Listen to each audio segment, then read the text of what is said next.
Folks, what is happening? And welcome back to another episode of the Punchline Podcast. This is episode 6. And today I'm sitting here with Kevin Maxwell. How are you, Kevin? Good. It's great to be here.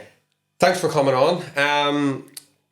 Your life kind of is a narrative of like hitting rock bottom, committing offences, battling addiction and homelessness, but rising again through the faith that you found and support. Through a tough exterior and obviously the profound impact of a community support and rehabilitation. That you're working at the minute with an organisation called Teen Challenge. Yeah. What does Teen Challenge do? So Teen Challenge reaches people stuck in addiction, that are trapped in addiction. And we have an outreach team. We currently have an outreach team in Larne, Ballymena, Carrick, Fergus and Belfast. Mm-hmm. So we do, and we go around and just sharing what God has done for me in my life, you know, and reaching people that are broken and completely lost, and just letting them know that there is hope within reach. Yeah. You know, and we offer that hope. You know. Okay. So you said there are the hope and stuff that God has given you in your life. So obviously, before you reached that point, there was a story prior to that. So I think a good place to start and how we usually do it is to go right back to the start. Yeah. Tell us a wee bit about yourself, where you grew up and kind of how we got to be sitting here now talking about our story. Yeah. Well, my name's Kevin Maxwell. I'm from North Belfast, New Lodge, the New Lodge area. I had a good upbringing. My family brought me up. But I always remembered at an early age, and I was bullied. So I was, and I didn't ever want to go back to my family and tell them, you know, I was being bullied at an early age. And I always confided to a wee friend and told him, like, you know, what was going on. And he says, Kevin, I'm going to like a boxing club. Would you fancy to tag along? Yeah. So I started getting a bit excited, I'm like, yeah, I'll go along with you. But I went to my family, my mum and dad, and my mum and dad were like skeptic and were like, you know, they didn't want me getting involved with boxing because they were like, it's a dangerous sport and they didn't know what it could have led to, you know. And that is the thing with boxing when everyone sees it. Looking at it kind of as an outsider, you would think it's violent by nature. Yeah. But actually no one sees the benefits in it. Yeah. Well, when I got involved with boxing, I ended up enjoying getting punched in the face, believe it or not. And lo and behold, I ended up joining the Dockers Boxing Club, Paddy Fitzsimmons. Yeah. And it was the start of a journey that, you know, took me around Europe and stuff with Team Ireland. I boxed for Ireland on many occasions, winning Irish internationals, Irish titles, Gaelic games. Flip, do you remember the Gaelic games? Gaelic games, wow. yeah. So I won the Gaelic games. I won 3 Irish titles. But boxing, I got involved with boxing at a very early age, and I was about 10 years of age. I always remember Paddy Fitzsimmons. He used to rock up at your door at 6 o'clock and go, right, let's go, you're fighting here in an hour. Yeah. And I'm like, what? So yeah, boxing was the start of great things for me. And when I got involved with boxing, the bullies started disappearing. Yeah. You know, they no longer, when I seen them in the street, came near me, they started picking on me or hit me or attacking me and stuff, you know. And I was like, well, I wonder what's going on here. What's that all about? But it was because I was into the boxing. People started talking that it was becoming a good wee athlete at that and age. it's also like with the bullying, in the sense the bullies kind of, they feed on sort of fear and vulnerability, don't they? Yeah. So with you being in the boxing and making a bit of a name for yourself, the fear's actually back on them. It's like, don't know whether to pick on Kevin or whatever in case I get chinned. Yeah. You know? Yeah, as I say, I got involved with boxing, and then my brother followed in my footsteps, my wee brother Stephen, and I left the Dockers and went to St Agnes's in West Belfast, won a few Irish titles with them. My wee brother was unbeaten. He had about 20 odd fights. Okay. Won the Irish title. Beat Carl Frampton. Really? As a kid. Funny enough, when I was up at the fights the other night, I was talking to Carl. You seen Carl? Yeah. Carl said to me, Kevin, a young lad come up to me today and says, my daddy beat you. Yeah. Who's your dad? And he said Stephen Maxwell, and Carl said, your dad just didn't beat me, give me a doing. At least he was honest. That's it. That's one thing with him, like he always is. My wee brother ended up taking a lot of epileptic fits So he Right, had to okay. retire. He had to quit the game, and I went What age on. did he have to pack He that in? was about 13. Oh, flip So at a me. very young Early age, doors. he won an Irish title and he had 20 odd fights, and then he had the jacket in. So he was a bit dejected and stuff, obviously, because he had a couple of good scalps under his belt, you know. But I obviously continued on fighting and moved to the Crunk lane, Tony Dunlap. Yeah. And then after that, after a few years there, I had a few injuries when I was at the Crunk, you know, a few hand injuries and stuff, you know.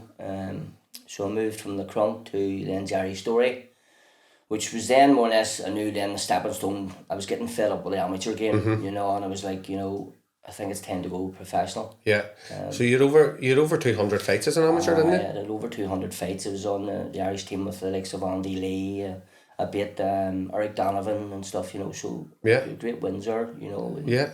I had a lot of talk back then, and you know, there was great things going to come from me in the professional game. A lot of pressure on me at the time. I was signing, you know, with Matchroom Promotions, which was Barry Hearn back then. Yeah. You know, which was Thingy's dad. Eddie's dad, yeah.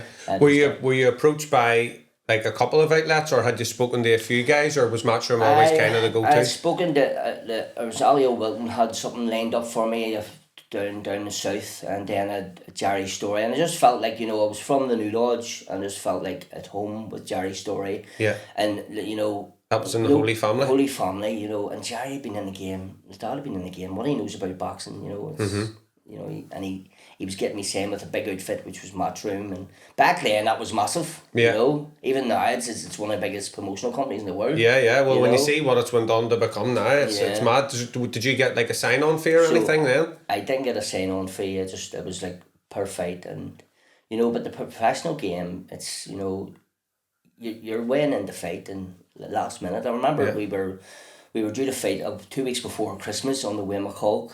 Kiko Martinez undercard. Yeah, I was on that. That was like a week before Christmas. That's right. I remember that because I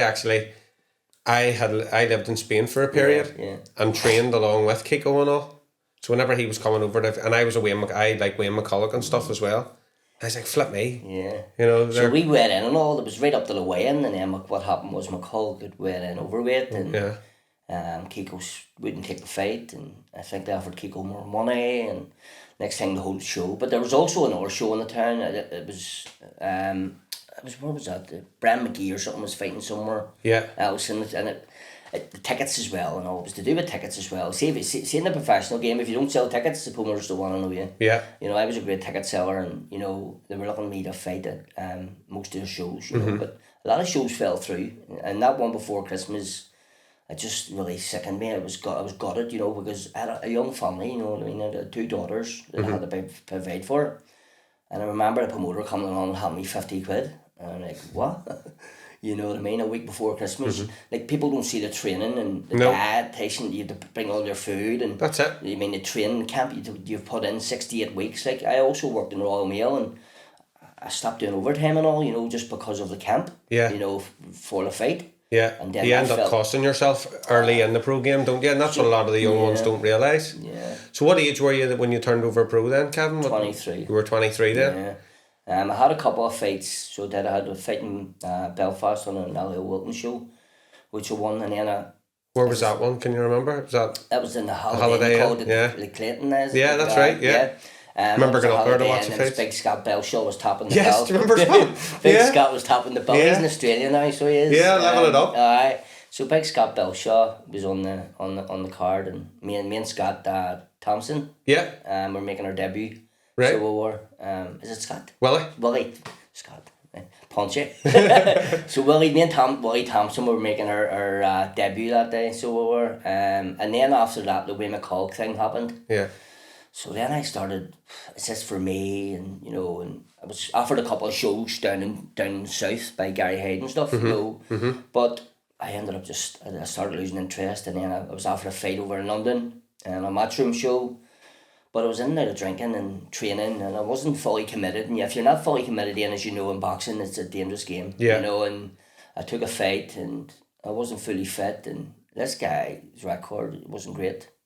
and I got beat. I remember I was the runner for the card, and I kept getting put back. I wasn't getting in the ring till nearly 12 o'clock at night, you know. You were told you're on, then you're off, and you're on, you're off, you know. So 12 o'clock at night, I wasn't getting in the ring near, because they were going to cancel my fight and just pay me my wages, you know. But they ended up fighting, and I got beat. But then after that, you know, I came back, started drinking heavily, more in. When did the drinking sort of start for you? I didn't start drinking until I was late on in life. It was more or less 24, 23, 24. So it was years of age. And did anything at that point like trigger you into sort of drinking, or was it you were just one of them ones being social with it? You were just like, you know, with friends who played Irish League football for like Clintonville and stuff, you know, and they were like, after a game, do I go for a pint? And that's what it was at the start. Mm-hmm. But they ended up one night, 2 nights, 3 nights.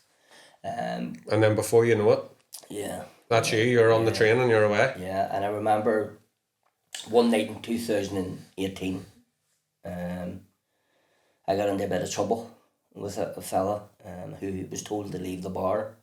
When he left the bar, I was like, when he left the bar, about 2 hours later, I left the bar, and he was there with family members, and lo and behold, something broke out between me and him. A fight had broken out between me and him, and I ended up getting taken to court and charged with like GBH with intent, 3 counts of assault, you know, and it scared the life out of me too, you know, what I was capable of, because at the time you don't realise how dangerous you can be. You know, the judge always says, like, you know, you have to understand these are lethal weapons and stuff, you know, and that at the time I didn't realise, but you hear of people like getting a punch, and it's the last time that ever, you know. Yeah.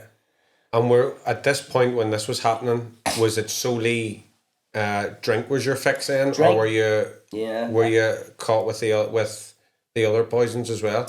No, it wasn't. It was just drink at the time, you know. And then what happened was, then obviously because it went through court, the British Boxing Board of Control revoked my licence. So I ended up just dabbling in cocaine. It started like a bit of street cocaine, and you know, little did I know that was the start of my downward spiral in life. You know, because I ended up, once I'd lost my boxing licence, I went for a manager's job in Royal Mail, which I got.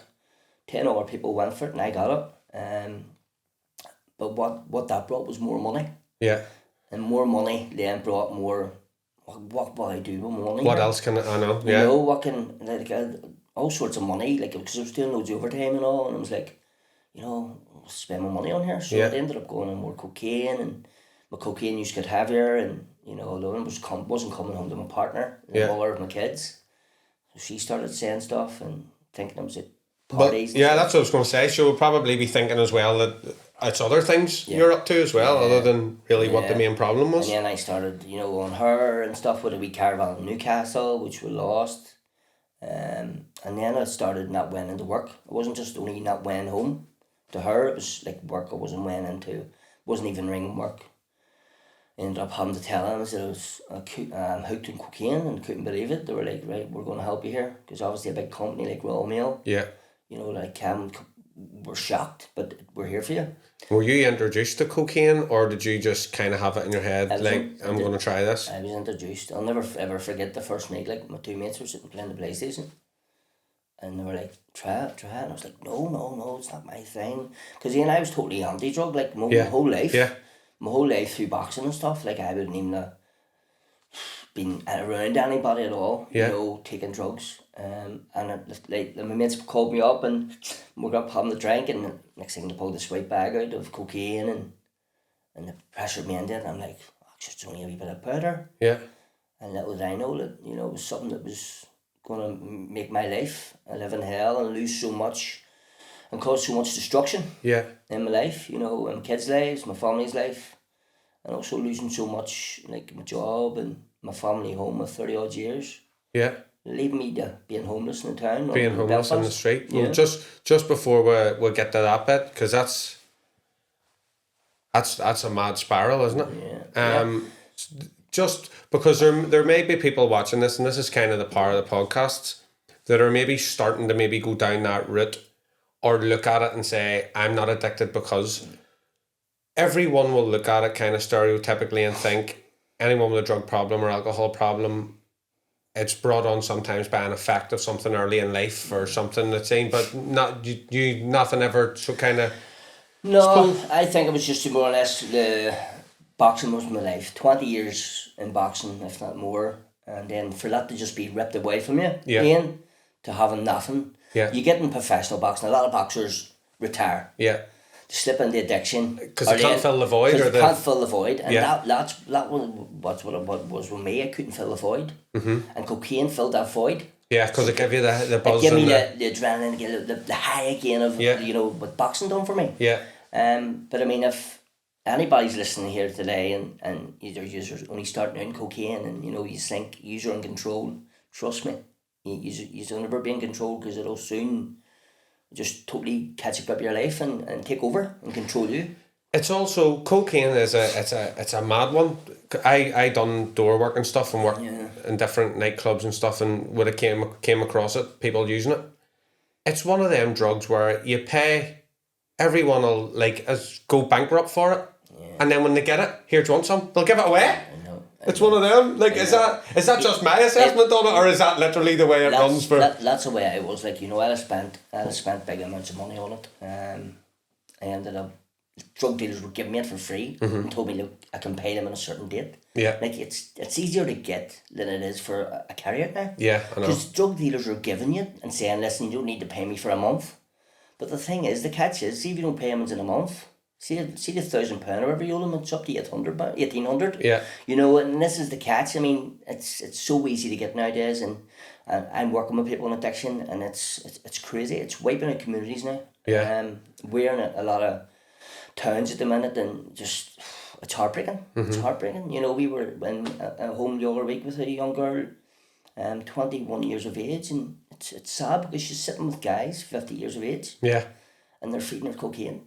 Yeah. And and what comes with that? I know. They're feeding it. Cocaine for nothing. For nothing. Yeah, I know. Because I've seen it myself with my own eyes, and I've lived the life. I've been there, and I'm like, wow, it's heartbreaking. Because with kids ourselves and your own daughters or sons coming up, and it's scary.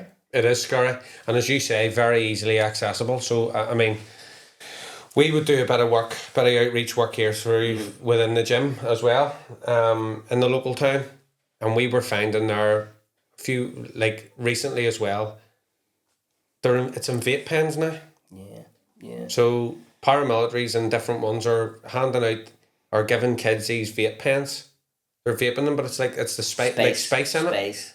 As I say, we have a hub in Hope Chapel Lane in Belfast, and I don't know if you ever see that part of Belfast. It's in the Castle Street there. Yeah. And you'll see them all lying outside. Yeah. And I was talking to a few of them yesterday. I says, "You okay?" He said, "Space." Through a vape pen, and it's a space now. It's like they're walking about like zombies. Like zombies, you know what I mean? And people. I mean, I would see people walking past and judging these addicts. Yeah. And the people judging the addicts are actually in behind closed doors, sniffing and taking crack themselves, and going Yeah. And that's not their choice to be like that, to be homeless and trapped. Because I was there.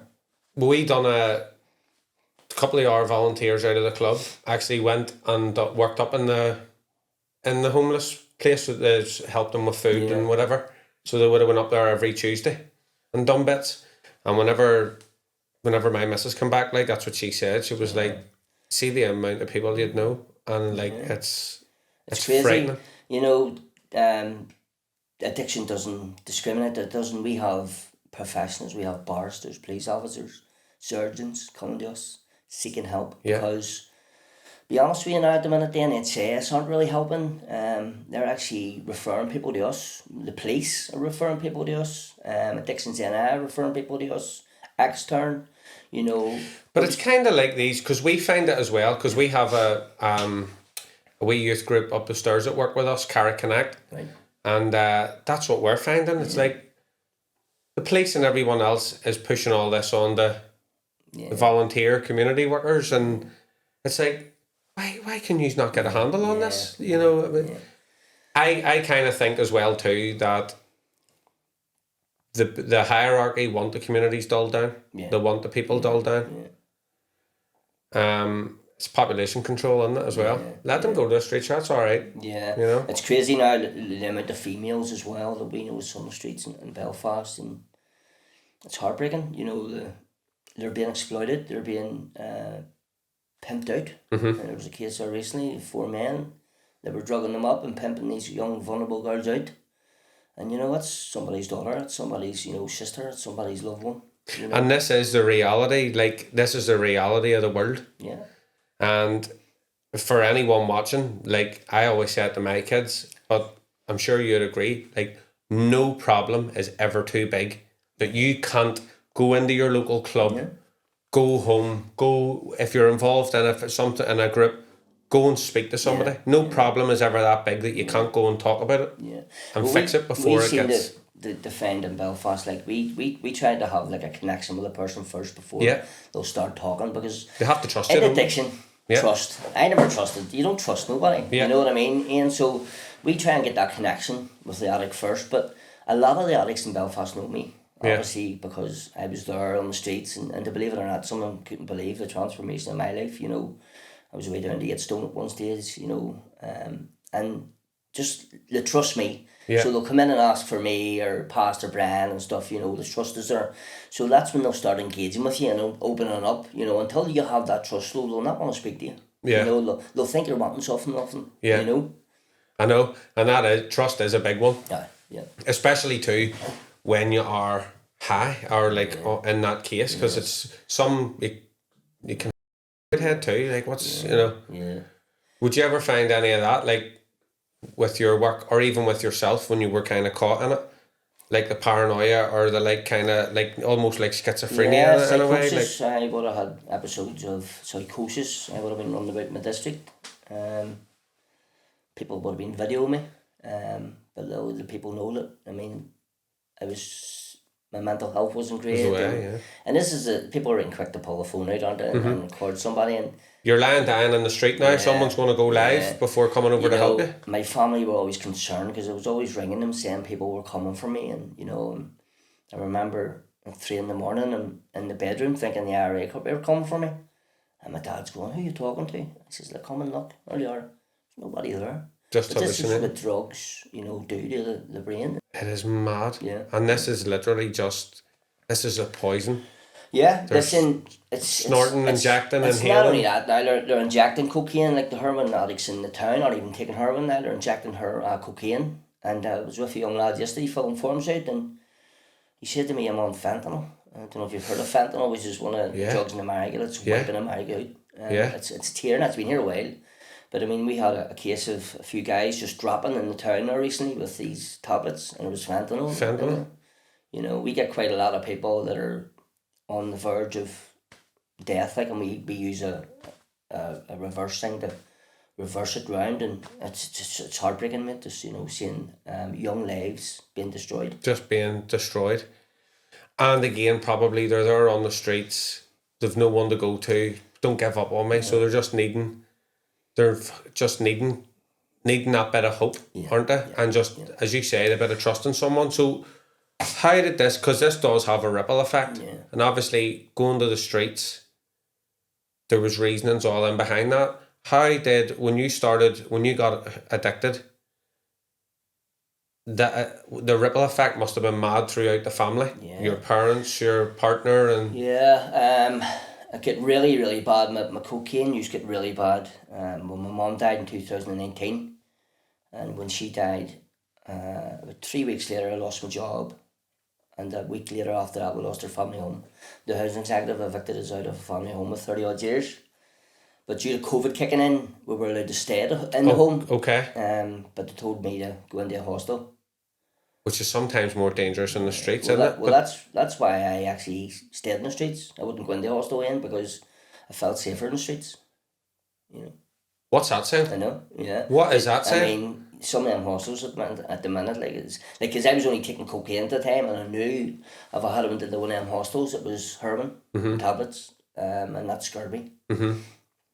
So you kind of had the barrier there at that point, but just saying, so your mother passed away, lost the managerial job in Royal Mail, and then obviously the home. That's three major things which really, really just my life just spiraled out of control. My family started losing hope in me, and we're going, "Kevin, you're going to be dead soon," and I was making phone calls to Emmons, running up from the town, saying there's people running after me, and they're flying down, and the sweat is beating out of me. But And this is all while you're kind of on that high yeah, or looking for the next. Yeah. How does cocaine affect you in that sense? We're going to touch on other drugs as well, like, but cocaine and the alcohol. How does the cocaine? How long? So you take it, and is it like an instant buzz? Is it like an instant high? Yeah, it's an instant high, but it doesn't last long. Yeah. So that's what has you chasing. Yeah, yeah. So you're chasing that high all the time. So you are. And does it get you feel sort of invincible with it as well? Yeah, you feel you're confident. Something that I never really had as a lad was confidence. It made me confident. It made me talk to girls. When I didn't have it in me, I would have shied away in the corner and was struggling to open up to people and stuff. Yeah, and it's mad when you go into it and go, I can do this because I am taking whatever. Yeah. When realistically, it's literally just it's your own head. Yeah.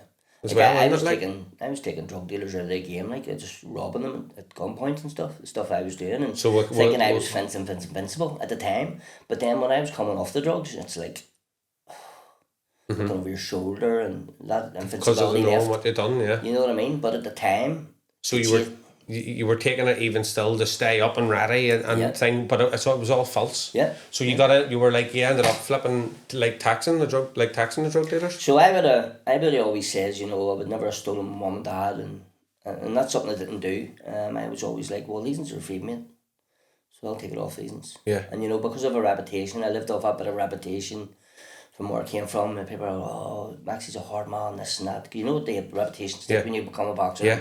And that became a label of mine, don't be getting near him. And I remember drug dealers turning up with 3 or 4 people at a time, and even at that, still taking stuff off them, Mm-hmm. And what was that? That again was just to feed was that to feed the habit, or for kind of to feed the habit and also to shift it?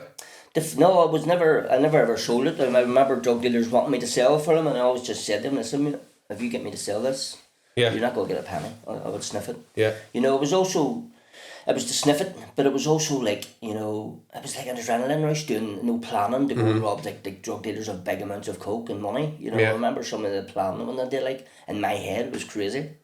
What? And the first time you pulled that off, were you high when you took the idea of, I could just get near enough an endless amount of supply of this if I just start stealing? What was the thought that kind of steered you into going, right, I'm hitting these ones? Yeah. So I would have you would have had a lot of younger lads selling gear and stuff, I would have picked my opportunity. I would have, I wouldn't have just went in the deep end. But it ended up, when my addiction got that bad, that's what I ended up doing. I ended up, rocking up at gunpoint, telling the guy that the car was surrounded by PSNI undercover and stuff. Hope they're not watching the PSNI. No, but the things I was doing, see the imagination to get gear. Yeah. Oh man, and the wee guy freaked out and threw me all his stuff, and but you're dealing then with his boss, and because he's to pay him. But I remember a few occasions, a few of them were like, "Oh, Maxi, you're not getting involved. You may chase it up." Yeah. It's madness, and then there before you know it, that's you knee deep into it, and. It got bad. It ended up Paramount were looking at me, obviously, for money in the Shanko and stuff, UVF and this and that, were looking at me, and it's just like, I had to get away. I had to turn my life around. I knew that if I hadn't turned things around, I wouldn't be able to sit here today and tell my story. Yeah. No, 100%. And fair play to you as well, because it's not easy. No, it's not. It's not easy to turn it around, Definitely not. I was eating out of bins in the town at one stage, Well, we'll go to that. So we've lost the house. Your mum sadly passed away. The relationship with your the mother of your children obviously broke down, and you were offered then hostel or the streets. Yeah. The first night you go to the streets, man. Did you have an idea where you were going to go, or The first night I just run about. I didn't want to lie down. I didn't know where to go. Trying to figure things out. Because I always knew that from speaking to the homeless guys, that they would never have stayed in around the town. They would always tell me how dangerous it was. Because I remember in one stage the guy got his sleeping bag burnt, and he had his whole body burnt, and that scared me too. And again, is this, when you're on the streets then, does this become territorial sort of war, patch warfare, or is that all drugs as well? That would be all drugs too. It would be all. It's mad, isn't it? Yeah, yeah. But I also remember too, like I ended up signing for, I don't know if you've heard of Jackson Wink, a big, No. so me and Connor Cook signed for this bare knuckle, and at the time I was like, I'm signing for them, I'll get a few quid, and you know, I was offered a fight in Dubai, but I didn't get my video evidence over to the promoter quick enough, so we, Sinclair got it, we call him, we Aaron. Aaron ended up getting it and getting away to fight in Dubai and stuff. But some of the things that I was looking to do to make money was ludicrous, because I mean... You went down the unlicensed route as well, didn't you? I had a few, I actually fought Scott Dixon, I don't know if you know Scott Dixon. Yeah. He beat Jamie Moore many years ago. Right, yeah. So I was doing that for money. I had an opportunity to go out to Malta for a full week, and the promoter rang me and says, "Have you anybody 60 kilos?" So I said to the mate, come on with me. He's 60 kilos. Yeah. So no doubt we were drinking before it, and ended up we're due to do a 4-rounder with Scott Dixon. Like, he was middleweight, and I was nowhere near the same size as his own guy. You know, he was man. You could just see he was man against boy, like, you know. And I ended up, got to the venue. When I got the programme, it was 6 rounds.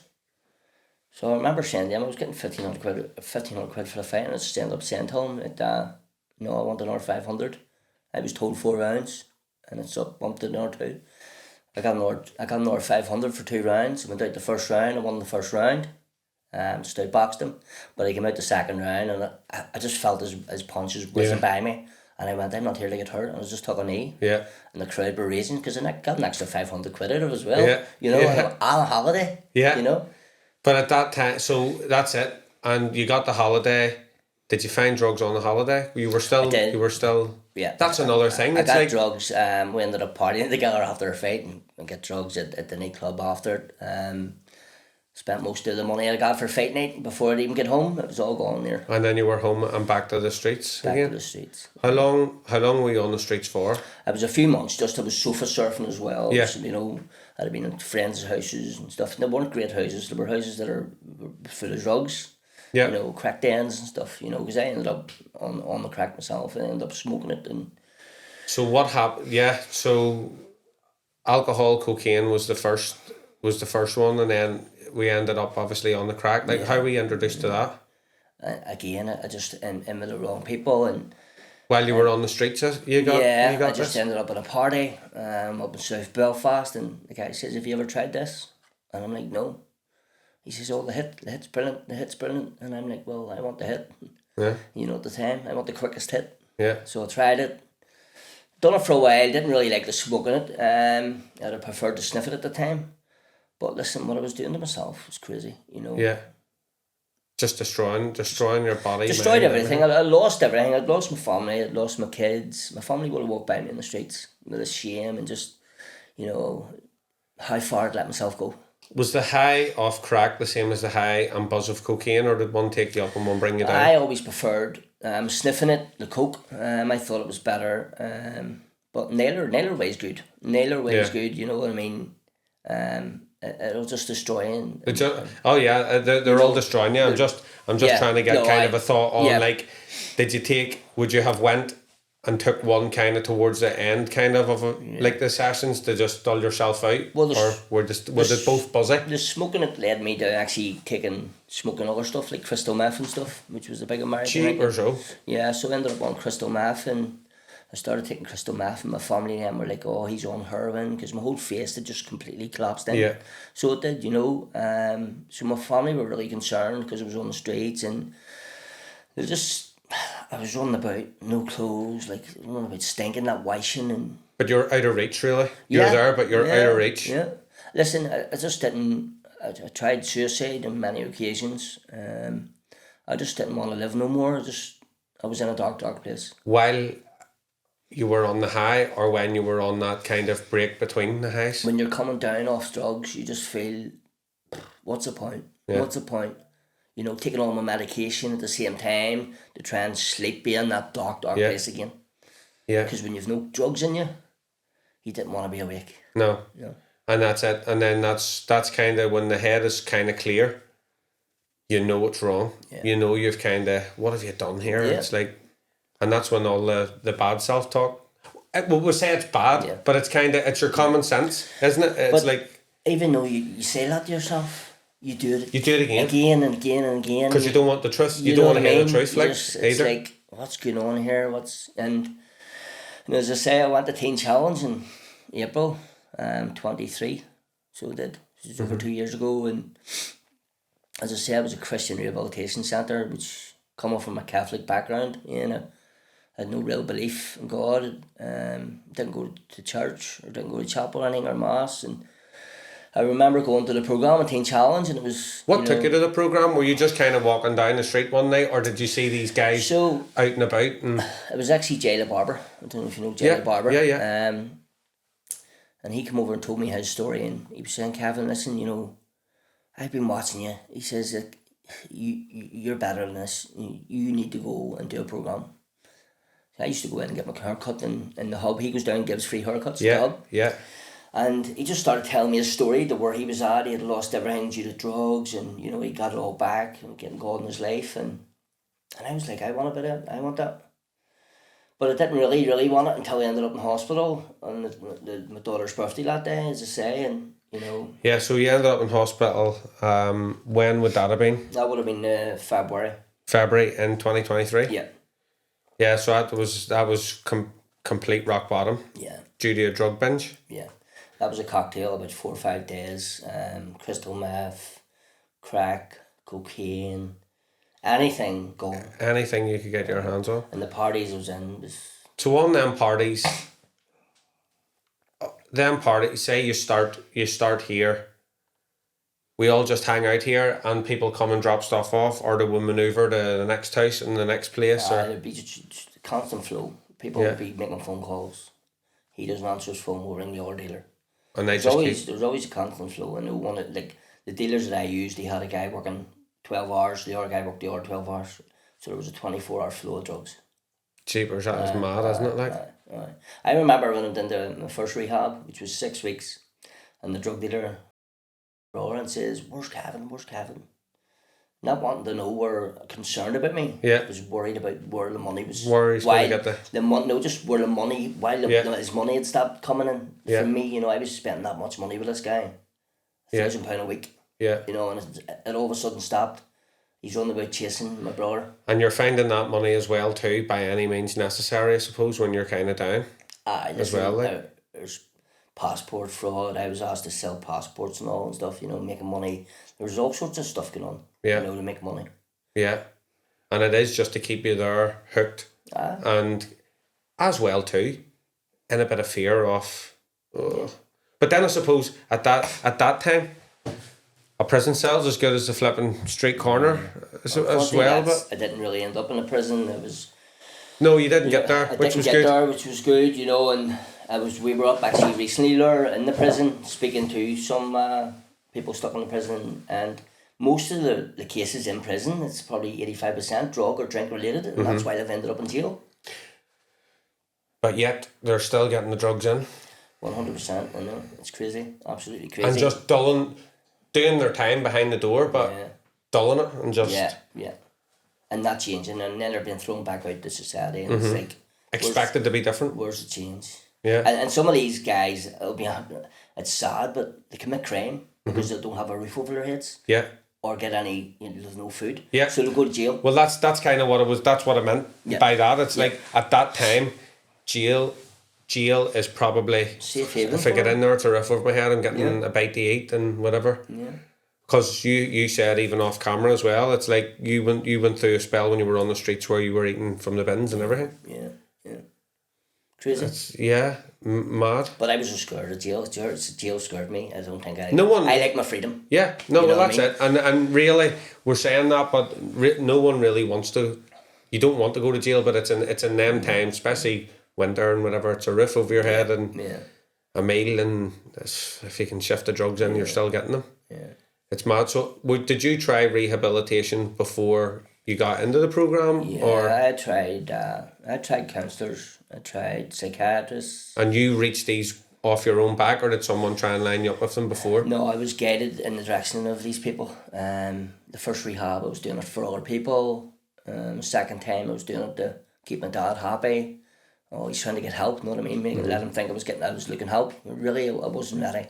Yeah. I wasn't really a psychiatrist, specialist, just fed me more antipsychotic medication, which made me It's worse. the vicious circle, though, isn't it? It is the vicious circle because you're going to the practitioners, you're going to the doctors and whatever, and that is literally it. Even now, the answer is there's a tablet. Yeah. There's a tablet. There's a tablet. You get quite a cocodomol. A lot of people with pain, back injuries, and now they're hooked on cocodomol. Yeah. You can't get off them. You know, it's crazy. Which leads into the other things then as well, probably too. But that's it's mad. So did you get through all the other previous attempts at like counselling and I rehabilitation? get through them, but I just slipped straight back into addiction. Yeah. So I did. Do you go away? So when you go into rehabilitation, the early episodes of it, did you go away and stay anywhere for it? I went to 6 weeks. I went up to Derry and there was a rehab up there. Okay. But I was planning on getting gear as soon as I left. You know, even on the way back up the road and from Derry. And are you loading yourself up before you go in? No. You have a blowout. I was having like blowouts before this my last hurrah. Yeah. Yeah, but I would never brought drugs or anything into the rehab with me because, I mean, I was like, oh, I'm going in here to get clean. And I could have maybe think other people that were in there getting help, maybe laid them out the door, and it wouldn't have been something that I've been... What's the process when you go into rehab then? So like when you go into the Teen Challenge rehab, as I say, it's a 44-week program. Like I've been trapped in addiction 15 plus years. 44 weeks in your life is nothing. Yeah. Because, you know, I had lost 15 years. And I'm going, if I go in here for 44 weeks and do it right and work on stuff and my issues, whatever's going on with me, like I can come out transformed, a new guy, a new person. And maybe my plan was always to come back out and help others with my story. So the mindset was different when you went into it with Teen Challenge? Yeah, so this time it was like, you know, when people reached out to me, I wasn't ready at the time, but then I got engaged with Pastor Brian, and I was like, listen, I have to go after that time at the hospital. But that in itself is an amazing story, whether you're into religion or you're not. Yeah. Because in hospital, how long were you in hospital before you kind of like said... I came around after I was brought in that night, and it was the next day I came around. Were you picked up on the streets or picked up at a party? No, I was actually on my way home from a party, right? And I was going home to a derelict house, and on my way in the taxi I just didn't feel right. And I says, mate, I was going past the Mater. I was coming down from the Shangle from a party, and I says, mate, just drop me at this hospital. Even that alone, like, I'm like, what made me do that? Yeah. At the time. And then when I get into the hospital, I just started taking seizures. It was seizures. Yeah. And that's the other thing as well, with when the drugs and stuff's coming in, you don't know what they're laced with or what they're, you know, and that probably, but you said 15 years of addiction, like that was... Yeah. The body just has enough at some points, doesn't it? Yeah, you just end up, you burn the candle at both ends, and you're just like tired of that life now. I mean, that's I was tired of living that life, like just getting up and doing the same old thing again. And you're watching others who you were maybe surrounded with before getting on with life, children growing up, or getting married and living new lives, and living good lives, and buying their own homes, and I'm going, look at the money I have blew over these years. Yeah. I could have bought a house over. Yeah. Many times, like, you know, so. I know. And that's, you always find the money for it. Yeah. You always find it. Yeah. It's like smokers. Yep. Yeah. Isn't it really? Like, I'm not going to non-smokers, but you always hear that with them. I can hardly play the electric, but I can buy a pack of 20 fags, you know. But when we went into hospital and you were in... It was 2 days. Just 2 days you were in, and you came around. Did you come around like the following day?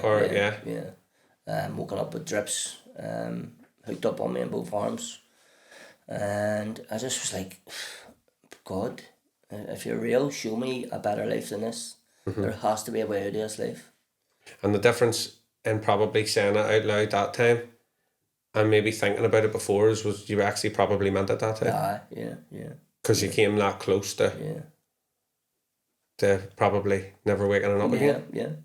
And many occasions I had ended up in the hospital, suicide attempts, but God had a plan for me. Yeah. And this is why I'm here today to share, and I'm just so grateful to be able to sit and, you know, share my story and help others. It's so rewarding, the job I'm doing now, you know. Yeah. Well, that is it. And that's one of the things, like, I was flipping always said, you should start a podcast, you should go on and do a podcast and whatever. But I want to go on and raise the real life problems, real people, real stories. That's what, do you know what I mean? That's what I want. And that's kind of the benefit of when we got chatting to you, I was like, 100% we'll bring Kevin in, you know. Ian, social media is a powerful tool. It is, for reaching people, because most addicts are sitting in their own bedroom and they're flicking through their phone.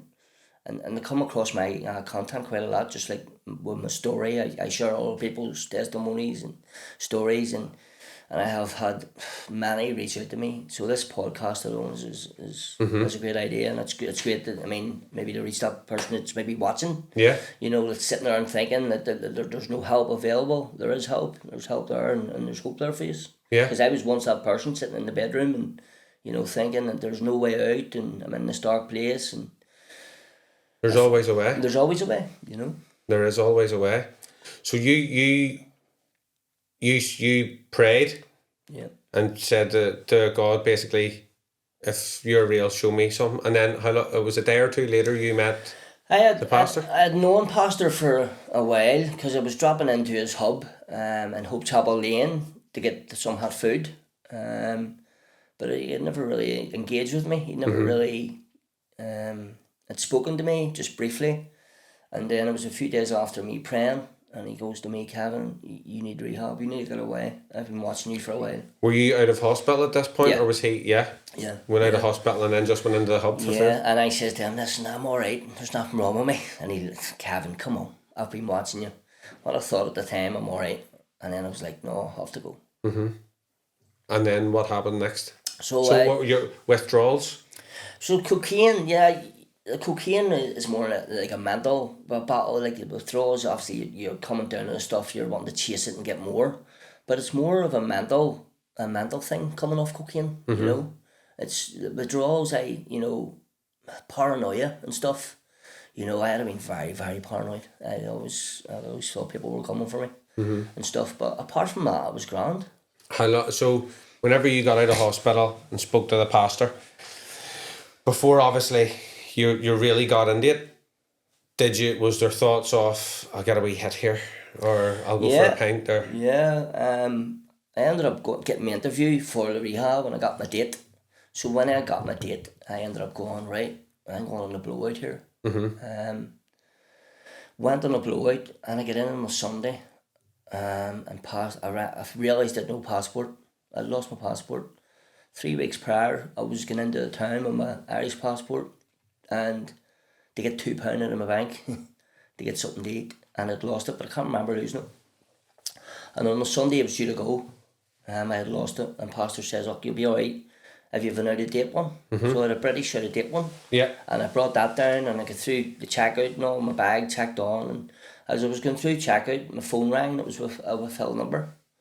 And I never ever answer withheld numbers, but I answered this morning. It was a police service in Northern Ireland. It was a Musgrave. And I was like, oh, what have I done? And they were like, Kevin, your passport's just been handed in this morning. So that there alone, even like, because I was never getting away. Because when I get down to the checkout with my old passport, the guy says, oh, no, it's too old. You can't get on with it. So I was able to go get the pastor to go and get my passport to get me away. If I hadn't got away that morning, I would probably never have went. You know? And you'd have probably looked at it and said, do you know what, this is not meant for me. And you know what I mean? Probably wouldn't have been sitting here today. No. But even that, the fact that your passport was handed in, that was the start of like good things happening. God moving, I think, already, you know, because that passport had been lying in the street for 3 weeks. So it is. And it was only handed in the morning that I was going. And even for me to answer a withheld number, I'm like, wow. There was too many coincidences for it not to be. Like a sign from God for you. But so then he had to go and get the passport, and that was you off then. That was me. That was the start of. That was me, Ian. I didn't know what I was going into. I didn't know much about the centre, but I was willing to try everything. And where was the centre again? It was up in Scotland. Scotland, yeah. I was willing to try everything and anything to get away from the life that I was living. And I remember ringing pastor because I had owed money to. Like, I used to sleep with a machete, a baseball bat, and a fire extinguisher at my bedside. Say sleep, very, very rarely slept. Just with waiting people coming for money. And just to be away from that environment and be able to sleep at night. That was massive. You know, 'cause I hadn't slept for a while, a lot of long months, because of the fear of people coming for money to the old. And if you were kind of dozing, you were still alert. Yeah. Ears still on, a wee creak. Yeah, What was that? Yeah, I was a light sleeper. I made sure that if anything was coming or coming my way, that I was ready for them. Yeah, I know. And that's, I suppose, as well too. I've had previous experience with a friend who had taken drugs, but whenever they were kind of taking their wee breaks and coming off it, once they said, "Tell you, I slept like a baby last night," and you sort of knew that's them kind of over. Yeah, The kind of 2 or 3 You weeks, didn't know. Yeah. But you'd have seen them with they'd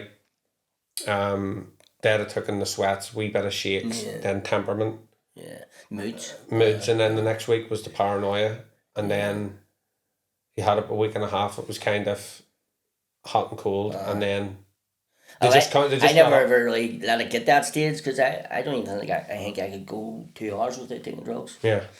If it was either taking all my sleeping tablets to sleep, I was going to see what else I could take, or who could rob, what drug dealer could take out next. You know, crazy. Yeah. Well, that was kind of, would actually love, I'll not name him, but hopefully get him in to tell sort of his story as well. I don't think, probably did go down the same route of just finding ways and means. Yeah. But I remember him going on and off it. But he runs a business and stuff now, and is completely flipped it. Like I have many boxers at the minute reaching out to me that are trapped in addiction. And people wouldn't realise it's scary. Yeah, I can imagine. They're reaching out to me and they're going, "Kevin, listen, I feel as if I can talk to you, I can relate to you." And you're one of us, boxer, former, listen, and I'm out talking to these guys, and even footballers, a lot of people in the Irish League and stuff. It's crazy. It's sad. Yeah, you wouldn't. It's people you wouldn't think that. No. But I mean, as I say, it doesn't pick its. Yeah, I know you can't. Sometimes it's just one wrong thought or one wrong change of direction, and that's it, spiraling. And as I say, it's everywhere. Cocaine is it's flooding communities and destroying good families and good people. Because I mean, drugs make me do stuff that I wouldn't have even thought of now. And it steals that goodness out of you. It steals, it's addiction. It's crazy. I have another guy. He's actually a very good friend of mine. He was an alcoholic. He suffered with alcohol, and I think he dabbled in a bit of drugs as well. But he recently told me, we were away recently there together, and he had a good chat with him, with a really long drive, with a good chat. And he kind of told me a wee bit, blew my mind. He was the last person I would have even expected. But we had a good chat, and he's gone into the scriptures and stuff now and whatever. So I think he went through all sorts though. He didn't. He had to go through. He went. I think it was Buddhism at the start. He tried that and tried different things, but he was just finding. People were starting to say things, and what are all using's in here for? And he was sort of going, we're all here to try and fix ourselves, but okay, if you have a problem with us here, then this isn't for me. Yeah. But he's found answer in scriptures now. Well, that's when I went on to the program, as I say, I struggled because I didn't know what I was going into. But what kept me there was I didn't want to come back to that life I was living. Yes. So I dug deep for 4 or 5 months, and then I came to faith. What are you doing in them 4 and 5 months? They're giving you. Are you getting mentored? Are you getting? And you're doing teaching throughout the program, and they're loving you back to life. I mean, just even the conversations and the listening ear. Yeah. Because when you're stuck in addiction and on the streets, nobody wants to listen. Nobody loves you. You don't feel that love. When you go here, you feel loved, and you feel that they want the best for you.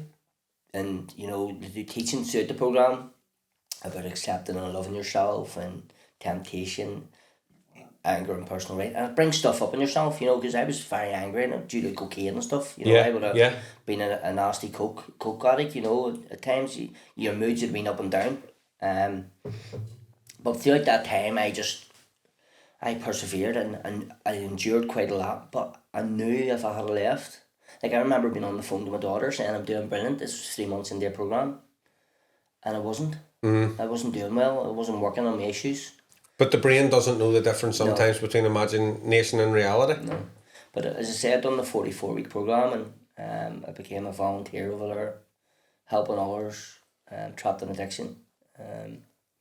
Ended up getting an intern role over, doing an SVQ level 3. Oh, nice one. But I kept coming home to Belfast, and I just felt like God was using me better here because of my story, and because I'm well known in the community. Due to the boxing, it's boxing, like big one big family. And, even with my boxing, a lot of people knew me, and I just felt like that Belfast is where you need to be. Yeah. So I was back and forth, and then I just ended up coming home in March there. You find like all the stuff you went through, and like the addiction pathway and everything else, where sometimes even in the suicidal thoughts you go like, why is this happening to me? But in a weird way, do you look at you getting admitted into hospital and taking the seizures kind of like everything you need going forward now for your next chapter? You've got. I've went through all that to be where I'm at today, and to share my story with others that are sitting in the same position I was once in. Yeah. God's brought me through all that to make me the person I am today. And did you find the faith or go to faith during that program, or was this just 5 months in the program? As I say, I struggled. If you'd have told me 2 years ago you need God in your life, I'd have laughed at you. Yeah.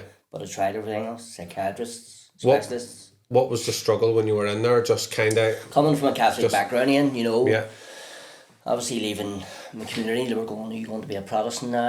And I went, no, there's no religion. I'm going to be a follower of Jesus, And they were like, well, people think I'm a hater, because, I am where I am today in life. But listen, I couldn't put a price on my life today. I know. The thing I have at the minute is peace. I have never had peace in years of my life, stuck in addiction. I sleep at night. I have happiness, joy. Listen, the life I'm living, I've got my family back in my life. I've got my kids back in my life. Yeah.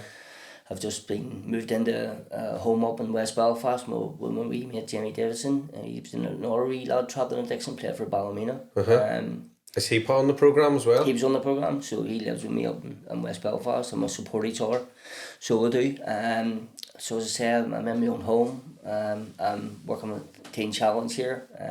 So how I got the job here was an investor had seen the work that I was doing here, and approached Pastor Brian and says, listen, is he getting paid for what he's doing? And he says, no. He says, why am I not pay him?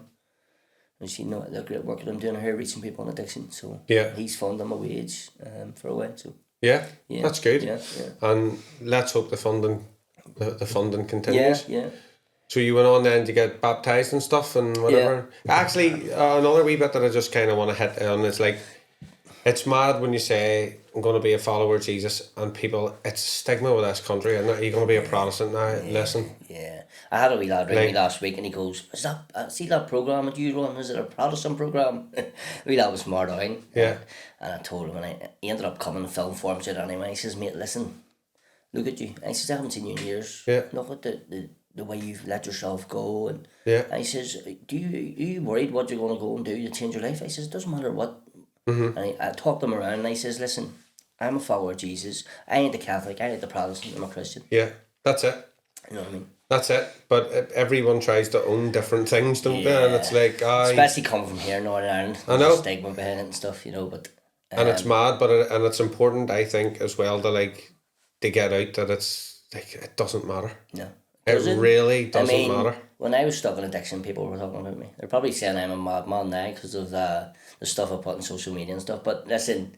But maybe some of them need to have a wee look at themselves too. Listen, these same people are trapped in addiction themselves. And 100%. And as you say... Don't have the guts to make that move. Yes, behind the door as well. I noticed when I come back in, I had a lot of people trying to drag me back in the addiction. And I was like, what's this all about? And I realised it's because they're in that dark place still.